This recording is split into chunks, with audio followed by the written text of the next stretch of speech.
The sun is shining. The birds are singing. It looks like the start of another lovely day. You're walking happily in the park when, achoo! A passing stranger has expelled mucus and saliva from their mouth and nose. You can feel the droplets of moisture land on your skin, but what you can't feel are the thousands or even millions of microscopic germs that have covertly traveled through the air and onto your clothing, hands, and face. As gross as this scenario sounds, it's actually very common for our bodies to be exposed to disease-causing germs. And most of the time, it's not nearly as obvious. Germs are found on almost every surface we come into contact with. When we talk about germs, we're actually referring to many different kinds of microscopic organisms, including bacteria, fungi, protozoa, and viruses. But what our germs all have in common is the ability to interact with our bodies and change how we feel and function. Scientists who study infectious diseases have wondered for decades why it is that some of these germs are relatively harmless, while others cause devastating effects and can sometimes be fatal.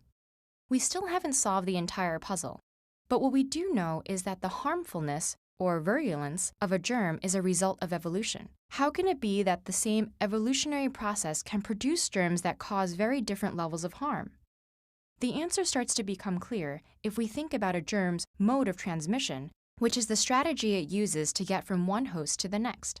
A common mode of transmission occurs through the air, like the sneeze you just witnessed. And one germ that uses this method is the rhinovirus, which replicates in our upper airways and is responsible for up to half of all common colds. Now imagine that after the sneeze, one of 3 hypothetical varieties of rhinovirus, let's call them too much, too little, and just right, has been lucky enough to land on you. These viruses are hardwired to replicate, but because of genetic differences, they will do so at different rates. Too much multiplies very often, making it very successful in the short run. However, this success comes at a cost to you, the host. A quickly replicating virus can cause more damage to your body, making cold symptoms more severe. If you're too sick to leave your home, you don't give the virus any opportunities to jump to a new host. And if the disease should kill you, the virus's own life cycle will end along with yours.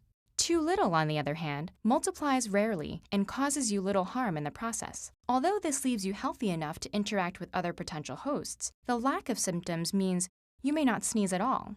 Or if you do, there may be too few viruses in your mucus to infect anyone else. Meanwhile, Just Right has been replicating quickly enough to ensure that you're carrying sufficient amounts of the virus to spread, but not so often that you are too sick to get out of bed.